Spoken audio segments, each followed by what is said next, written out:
Hello sir. నమస్తే madam. Sir, మీరు చెప్పే డైట్స్ ఫాలో అవుతున్నాం. ఏవైతే టిప్స్ చెప్తున్నారో అవి కూడా ఫాలో అవుతున్నాం. ఎస్పెషల్లీ ఈరోజు మనం వెయిట్ లాస్ గురించి డిస్కస్ చేస్తున్నాం కాబట్టి కొందరు ఏం కామెంట్ చేశారు తెలుసా సార్? మీరు చెప్పినట్టుగానే మేము ఇలా డైట్‌లో క్వాంటిటీ తగ్గిచ్చేసాము. పోర్షన్ ఎలా ఉండాలో చెప్పారు. ఆ విధంగా తింటూ ఉన్నాము. కానీ మాకు ఇమ్మీడియేట్‌గా ఆకలి బాగా వేస్తుంది. How to control?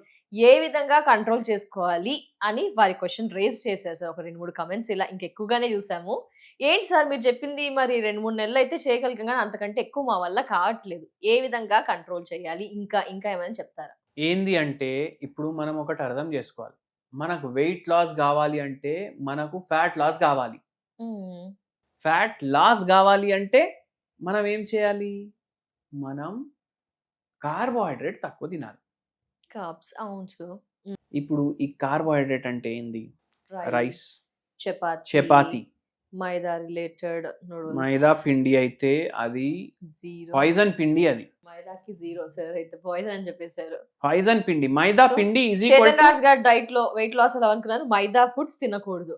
ఐదర్ పునుగులు, బోండాలు, మైసూర్ బజ్జీ, నూడిల్స్ ఏవి కూడా తినకూడదు కదా సార్? మైదా పిండి ఉంటే తినొద్దు బై. తినొద్దు ఆ, ఎనీ ఫుడ్స్. డేంజర్ పిండి అది. అయితే ఏంది అంటే కార్బోహైడ్రేట్ మనం తక్కువ తినాలి. పూర్తిగా తినడం మానేసేయడం తప్పు ఎప్పుడు చేయొద్దు. ఓకే. తినాలి, తక్కువ తినాలి. ఇప్పుడు ఫ్యాట్ లాస్ కావాలి అంటే మనం కార్బోహైడ్రేట్ తినకు అని ఎందుకు చెప్తున్నాం? అది కూడా ఉంది కదా. ఎందుకు అంటే ఏదైతే శరీరంలో కొవ్వు ఉంది కదా అది బర్న్ కావాలి. Okay sir. కార్బోహైడ్రేట్ తక్కువ అయితే కరగాలి. కార్బోహైడ్రేట్ తక్కువ అయితే అది ఈజీగా బర్న్ అవుతుంది. అవునా సార్? కానీ కార్బోహైడ్రేట్ కూడా పూర్తిగా మనం మానేసేయలేం. అయితే ఏం చేయాలి నేను చెప్తా, మంచిగా వినండి. ఇది ఒక హోమియోపతి మెడిసిన్. ఫస్ట్ చెప్తా నేను. అది ఏం చేస్తుంది? మనకు ఒక 3 కిలోలు 5 కిలోలు తగ్గించడానికి హెల్ప్ చేస్తుంది. మనకి 20 కిలోలు తగ్గాలి, 30 కిలోలు తగ్గాలి అంటే మనం హోమియోపతి డాక్టర్కి సంప్రదించాలి. ఓకే. ఇది నేను చెప్పే మందు కూడా మీరు మీ డాక్టర్ తోటి మాట్లాడే తీసుకోండి, అట్లనే తీసుకోకండి బ్లైండ్ గా. Okay sir. 0/9 పొటెన్సీ పవర్, మందు పవర్. ఫైటో లెక్క మందు పేరు. రోజు 2 పూటలు 10 గోళీలు 10 గోళీలు వాడండి. ఓకే. వాడితే మీకు కొద్దిగా వెయిట్ లాస్, ఫ్యాట్ లాస్ అవుతుంది. కొద్దిగా అవుతుంది. కొద్దిగా. ఓకే. మళ్ళీ ఇంకోటి కూడా చెప్తా. ఇది తింటా, బయటికి పోయి తింటా, ఆడికి పోయి తాగుతా, ఆడికి పోయి మళ్ళీ సిగరెట్ అలవాట్లు, ఇవన్నీ నడవవు. ఇవన్నిటికి కూడా వెయిట్ పెరుగుతుంది కదా. అవునా కదా? ఇది చేయాలి. మళ్ళా దీంతో పాటు ఇప్పుడు నేను ఒకటి అడుగుతా మీకు. ఏముండిర్రు ఇవాళ మీరు? పప్పు సార్. పాలకూర పప్పు, రైస్, చట్నీ, పకోడీ కూడా వండినరు.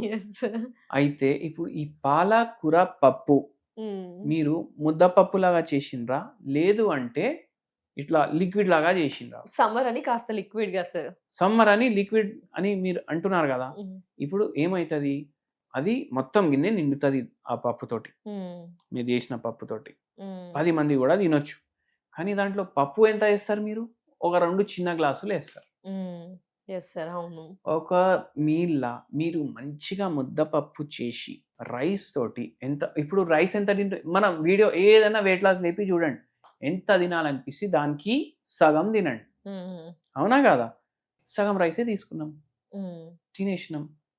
మళ్ళా ఏమనిపిస్తుంది? అరే తక్కువ తిన్నాం కదా, స్వీట్ తిందాం. అది మెయిన్, స్వీట్ తినాలి. క్రేవింగ్స్ ఇంకా పెరిగాయి. క్రేవింగ్లు పోర్షన్ కంట్రోల్ తగ్గింది. పోర్షన్ కంట్రోల్ తగ్గు. ఏం చేయాలంటే తక్కువ తీసుకున్నారు కదా, పప్పు ఎక్కువ తీసుకోండి. మళ్ళా మొత్తం వాటర్ పప్పు కాదు, మంచి ముద్దపప్పు, గట్టిగా ముద్దపప్పు తీసుకోండి. ఏందంటే 18 గ్రామ్స్ వరకు ప్రోటీన్ ఉంటది పప్పులో. అది సాంబార్ పప్పు కాదు, ముద్దపప్పులో 18 గ్రామ్స్ ప్రోటీన్ ఉంటది. మండే రోజు కందిపప్పు చేసుకోవాలి, ముద్దపప్పు. ట్యూస్డే రోజు పెసరపప్పుతో కూడా ముద్దపప్పు చేస్తారు. అది ఏమంటారు దాన్ని? అది ఉండదు కదా పైన పొట్టు లేని పెసరపప్పు ఉంటది, దాంతో కూడా ముద్దపప్పు అవుతుంది. అవును సార్. మళ్ళా ఇంకో రోజు మన ఎర్ర కందిపప్పు ఉంటది, అది కూడా ముద్దపప్పు లాగా.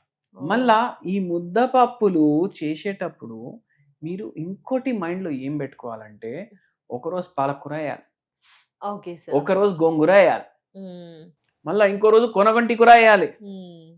ఇంకో రోజు అంబాడా వేయాలి, రోజు ఒక ఆకుకూర వేయాలి.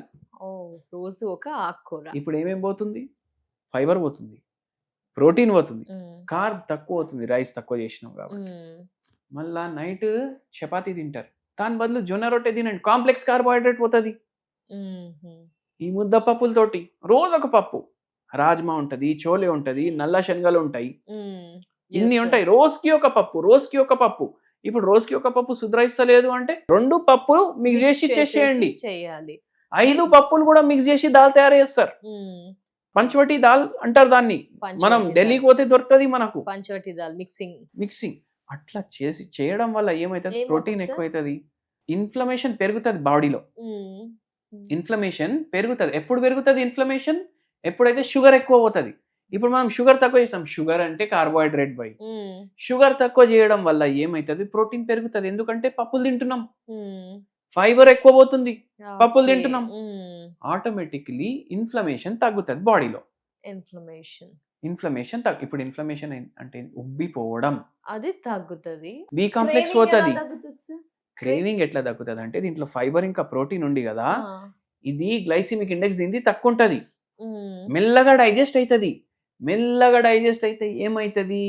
మెల్లగా మెల్లగా మెల్లగా ఎక్కువ సేపు మీకు ఆకలి లేకుండా చేస్తుంది. ఎక్కువసేపు ఆకలి లేకుండా చేసి మీకు 5-6 గంటలు ఆకలి అవ్వకుండా చేస్తుంది. డెఫినెట్లీ సార్, ఏంటో అర్థం కావట్లేదు, తగ్గించేస్తున్నాం బట్ అక్కడ అవి ఇవి టెంప్ట్ చేస్తున్నాయి, ఏం చేయాలో అర్థం కాలేదు. పప్పు క్వాంటిటీ థిక్గా ఎక్కువగా, ఒక్కొక్క వీక్ ఒక్కొక్క పప్పు, ఒక్కొక్క డే ఒక్కొక్క పప్పు, లీఫీస్ యాడ్ చేసుకోమని చెప్పారు సార్. డెఫినెట్ గా అందరూ ట్రై చేయాల్సిన రెసిపీస్ సార్ ఇవన్నీ కూడా. వెయిట్ లాస్ ఎందుకు దగ్గర అప్పుడు మిమ్మల్ని వచ్చి అడిగేసి సార్ హ్యాపీగా. Thank you so much sir, such a valuable weight loss కి సంబంధించిన ఇన్ఫర్మేషన్. నమస్తే.